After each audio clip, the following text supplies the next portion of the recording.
ॐ यो ब्रह्माणं विदधाति पूर्वं यो वै वेदांश्च प्रहिणोति तस्मै तमहदेवम् आत्मबुद्धिप्रकाशं मुमुर्युः शरणम् अहं प्रपद्ये। ॐ शान्ति शान्ति शान्ति।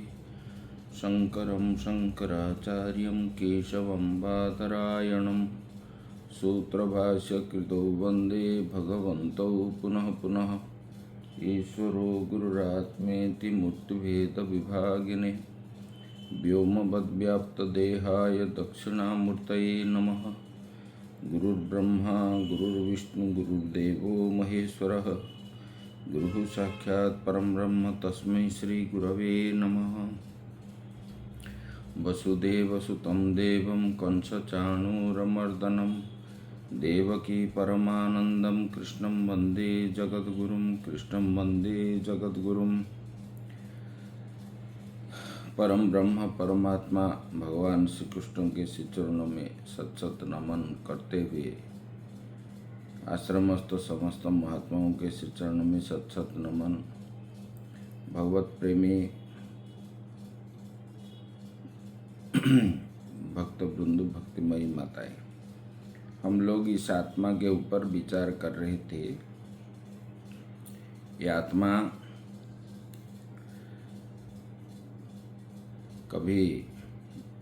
का कभी नाश नहीं होता, क्योंकि शरीर बदलता है, आत्मा कभी बदलता नहीं है। बोले कि ये आत्मा नाश इसलिए नहीं होता, इसका अवयव रहित होने के कारण ये आत्मा कभी इसका विनाश नहीं होता। ना इसको अस्त्र में कोई काट सकता है, ना कोई अग्नि के द्वारा जला सकता है, ना वायु के द्वारा सुखा सकता है। इसी प्रकार ये ना पानी के द्वारा गीला कर सकता है। ऐसे भगवान ने बता दिए। अभी बताने जा रहे हैं यत एवं तस्मात्, ऐसा होने के कारण वो क्या है? अच्छेद्यो मदाह्योय मक्लेद्यो सुस्य ये वच नित्य सर्वगतः स्थाणु रचलोयम सनातनम। बोले कि आत्मा अच्छेद्यो मदाह्योय, अच्छेद्य है, अदाह्य है, अक्लेद्यो है, अशोष्य है। बता रहे हैं यस्माद् अन्यो अन्यन सहेतुनि भूतानि एनम आत्मानं नाशयितुं न उत्सहन्ते। ये आत्मा न कटने वाला है, न जलने वाला है, न गलने वाला है और न सूखने वाला है। ये आपस में एक दूसरे का नाश करने वाला ये पंचभूत इस आत्मा का नाश करने के लिए समर्थ नहीं है। ये पंच महाभूत एक दूसरे को अपने आप नाश करने वाला है, लेकिन आत्मा का नाश नहीं करने वाला है। इसलिए यह क्या है? नित्य बता दिए, नित्यत्वात्। इसलिए ये नित्य है। और क्या है? बोले कि सर्वगतः, सर्वगतत्वात् मतलब सर्वव्यापी। सर्वगत मतलब सर्वव्यापी, व्याप्त है। ऐसे होने से वो क्या है? सर्वव्यापी होने से ये स्थाणु है। स्थाणु इव स्थिर इति एनम, आत्मा स्थिर है। स्थिरत्वात्, ये स्थिरत्वात् होने के कारण वो क्या है? अचलोयम, ये आत्मा क्या है? अचल है और सनातन है। सनातन मतलब चिरंतनो, जो तीनों काल में रहने वाला है। चिरंतनो न कारणत्वात् कुतश्चित निष्पन्नम अभिनव इत्यर्थः। स्थिर होने से यह आत्मा अचल है, इसलिए यह सनातन है, अर्थात किस कारण से ये नया उत्पन्न नहीं हुआ है, ये पुराना ही है। यह एतेषां श्लोकानां पौनरुक्त्यम चोदनीयम। इन श्लोक में पुनरुक्ति के दोष का आरोप नहीं करना चाहिए, क्योंकि यद एकेन एव श्लोकेन आत्मनो नित्यत्वात् अविक्रियत्वं च उक्तम। आगे बताया गया है न जायते म्रियते वा कदाचित, क्योंकि इसका ना जन्म होता है ना ये मरता है। इस श्लोक के द्वारा आत्मा की नित्यता एवं निर्विकारता कही गई है। फिर आत्मा के विषय में जो भी कुछ कहा जाए वो सब श्लोक के अर्थ से अतिरिक्त कुछ नहीं है। कोई शब्द से पुनरुक्ति और कोई अर्थ में पुनरुक्त है, ऐसा नहीं है। बोले कि आत्मा क्या है, परंतु ये आत्म तत्व बड़ा दुर्बोध है। इसको जानना बड़ा कठिन है, सहज ही समझ में आने वाला नहीं है। इसलिए बारंबार इस प्रसंग में भगवान ने उपस्थित करके दूसरे शब्द के द्वारा भगवान ने इस तत्व का निरूपण किया है। इसलिए क्योंकि ये संसार का, इसको जानने से संसार में जीव निवृत्ति का कारण है, इसलिए भगवान ने बताए। अभी आगे बताने जा रहे हैं। अव्यक्तोऽयमचिन्त्योऽयमविकार्ययमुच्यते तस्मादेवं विदित्वैनं नानुशोचितुमर्हति। बता रहे अव्यक्त, ये आत्मा सर्वकारण विषयत्वाद न व्यज्यते इति अव्यक्तः। यह आत्मा बुद्धि आदि सब कारण का विषय नहीं होने के कारण बुद्धि के द्वारा, जैसे कोई वस्तु को हम बुद्धि के द्वारा जानते हैं, इंद्रियों के द्वारा जानते हैं ये क्या है क्या नहीं है, लेकिन ये आत्मा बुद्धि आदि सब कारणों का विषय नहीं होने के कारण वो व्यक्त नहीं है। जैसे वस्तु को हम देखते हैं ये ऐसा है, इसलिए वो क्या है, अव्यक्त है। जाना नहीं जा सकता, इसलिए वो क्या है, अव्यक्त है। अयम आत्मा, बोले कि इस आत्मा, बोले कि अचिंत्य अयम, ये आत्मा क्या है, अचिंत्य है। अचिंत्य मतलब यदि ही इंद्रिय गोचरम वस्तु तत्चिंता विषयत्वम आपद्यते अयम तु आत्मा अनिंद्रिय गोचरत्वात् अचिंत्यम। बोले कि आत्मा अचिंत्य है, क्योंकि जो पदार्थ इंद्रिय गोचर होता है उसको चिंतन का विषय होता है। जो इंद्रिय के द्वारा आप जान सकते हो उसको आप चिंतन करने का विषय वो होता है इंद्रियों के द्वारा। लेकिन ये इंद्रिय विषय गोचर न होने के कारण ये आत्मा क्या है, अचिंत्य है। अविक्रियत्व अविकार्य यमुच्यते, अयम आत्मा अविकार्य, इसमें विकार नहीं है। बता रहे हैं, दृष्टांत दे रहे हैं। जथा क्षीरम दध्यांचता दध्यांचना दीना विकार स तथा अयम आत्मा। जैसे दूध विकार होने से दही बन जाता है, इसी प्रकार ये आत्मा क्या है, इसमें विकार नहीं होता, ये अविकारी है, कुछ परिवर्तन नहीं होता।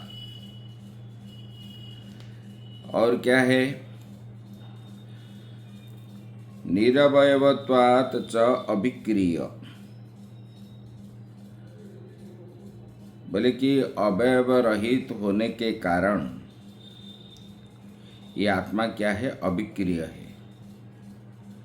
न ही निरवयवम किंचित विक्रियात्मकम दृष्टम, क्योंकि कोई भी अवयव रहित निराकार पदार्थ विकारवान नहीं देखा गया है।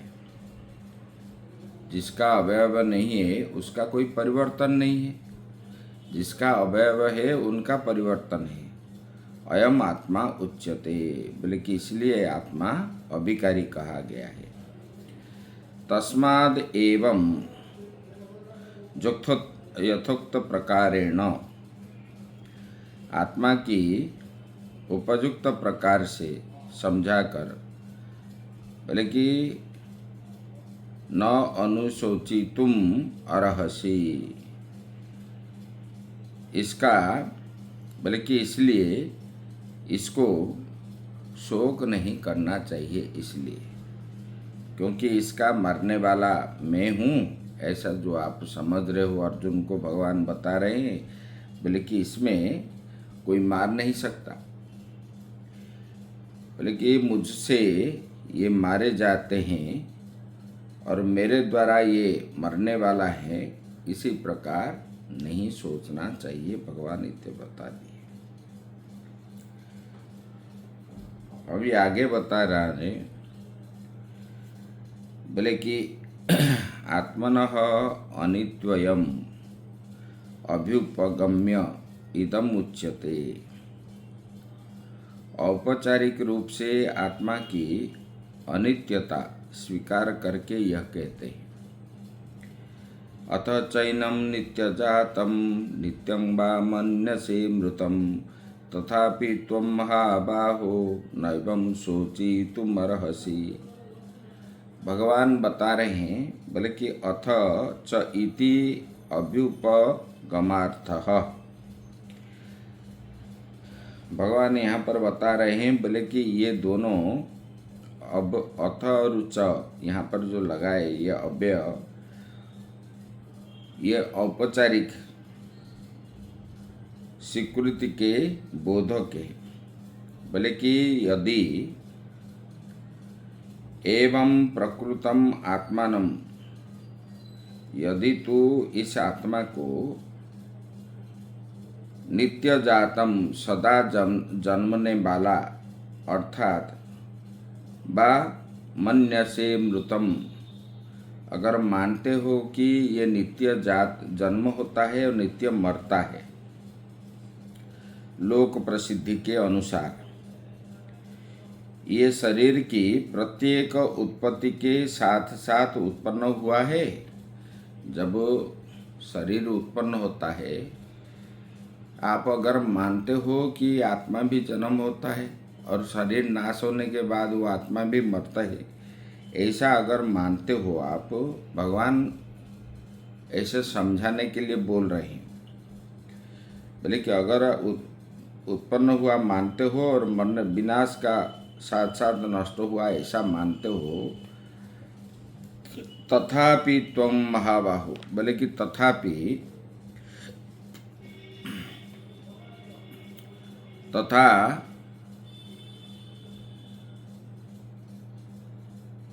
बोले कि तो भी अर्थात ऐसे, बोले कि हे अर्जुन, हे महाबाहो, बोले कि ऐसे नित्य जन्मने और नित्य मरने वाले आत्मा की निमित्त भी हे महाबाहो, तुझे इस प्रकार शोक करना उचित नहीं है, क्योंकि जन्मवत्तो नाशो नाशवतो जन्म इति एतौ अवश्यम भाविनौ इति।